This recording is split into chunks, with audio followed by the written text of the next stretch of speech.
want to make a video about one aspect of thoughts and the people that I've worked with and talked to about some of this is there can be an underlying belief when working with this path that thoughts are the enemy or that you're in a battle with thoughts and that you hear things in forums like I'm going to dissolve my ego and I have to kill the ego. Um, from the point of view of belief in separate self and being totally identified with your mind, it makes sense that you would think that thought is something I need to vanquish or destroy. Um, but thought is just another aspect of reality. At the beginning, when you're working with thoughts can feel like the alien face hugger wrapped around your neck, taking up all of your awareness. And even though you can see the other senses, be aware of them, I'm not talking about dissociation. I'm talking about just regular life. And identification is kind of a form of mild disassociation anyway, or like a possession by thought. But this is just because of the view. So if you say thoughts are the enemy or I need to stop thoughts, whether you're talking about in life or you're talking about in meditation, you're setting yourself up for an unnecessary battle. Thoughts are just another expression of reality, just like a sound is. But you wouldn't with a sound say, that's my sound, or I own that sound. It's just a self expressing, coming and going expression of reality. And so is thought. We feel like thought is us because of the words that's said in our mind that sounds like us, even though we could change the sound of what that sounds like anytime. But to make thoughts the enemy is to create friction and resistance when there doesn't need to be. And that's one of the beliefs that need to be seen through. I've heard people say, so I need to stop thoughts, right? No. Thoughts are an empty, mysterious, energetic, miraculous, magical expression of reality. They are not to be feared or dealt with in that way. They do need to be dealt with, as in they need to be seen for what they are, and the identification torn away from them.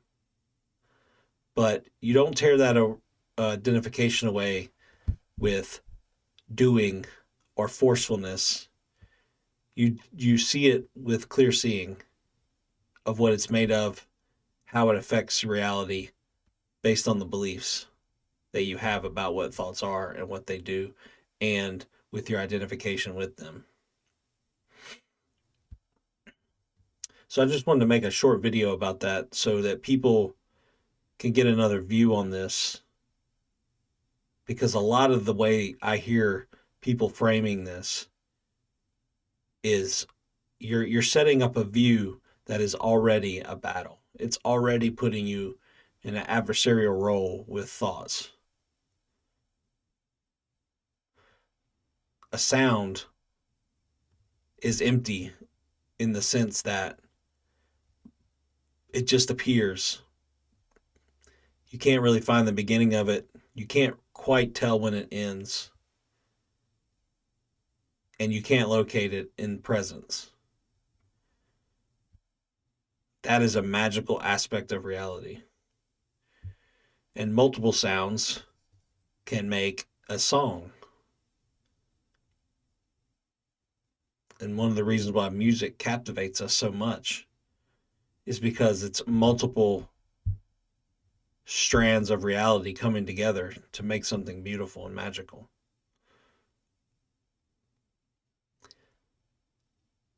And that's what thoughts are too.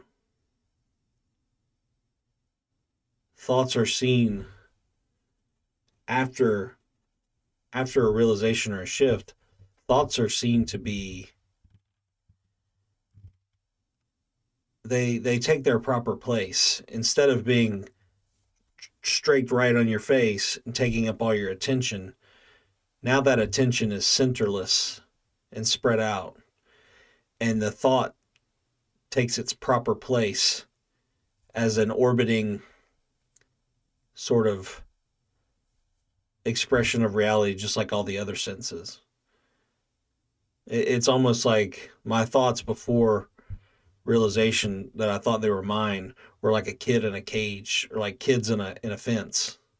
Not kids in a cage, kids in a fence in the backyard, and I had to watch them, and they were mine, and I cared a lot about them, and I was really worried about what they said and did, and how they were affecting me. Now it feels like the cage or the fence is open, and they're free to roam and express themselves and come and go as they please. Which is funny because that's what they were always doing, but the belief that I had to do something about them and that they were me made me feel very identified and attached to what they said about me and the world. But they were never the enemy. They are part of the same magic show as any other sense that makes up this crazy world we live in. This crazy, mysterious, cool world. So if you're fighting a battle with your mind and you're thinking that you hate your thoughts or you hate yourself, the thoughts that make you think you hate yourself, that's a belief.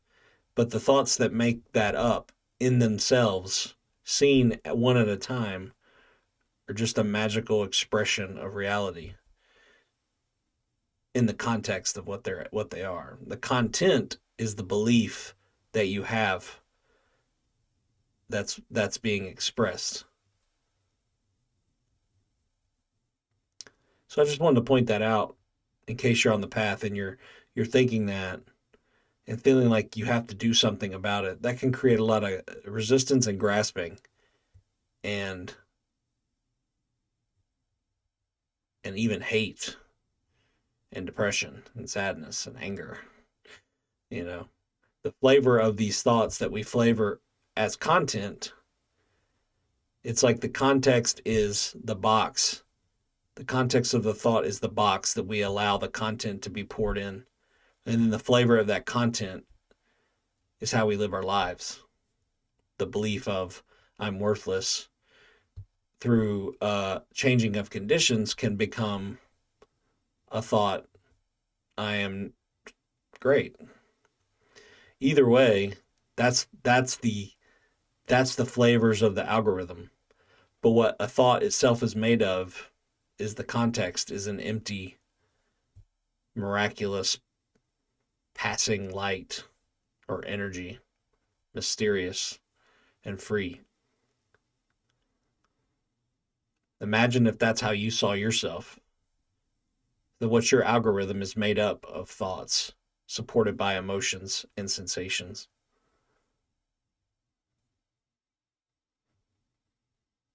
So imagine if your view was different and you didn't think of them as the enemy and you really took the time to understand what they were made of and seen how they were affecting your reality. And the belief that you had in them and the way they were flavored is what was making you suffer, not the thoughts themselves. So now I can have one thought or I can have 10,000 thoughts at once. But not being identified, they're just free to roam. And they don't make me suffer nearly as much. Even if I get caught in a thought stream or a loop, I cannot believe it anymore. Because I've seen the magic trick of what they're made of. And even if they take me, it's not for long. And it doesn't have an effect. And the suffering that has been reduced because of that is an insane 180 from the way it was.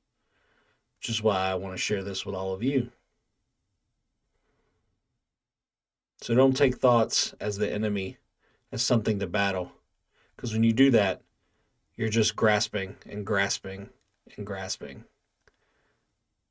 So you need to be still, see them for what they are, look closely and see them for the magic that they really are.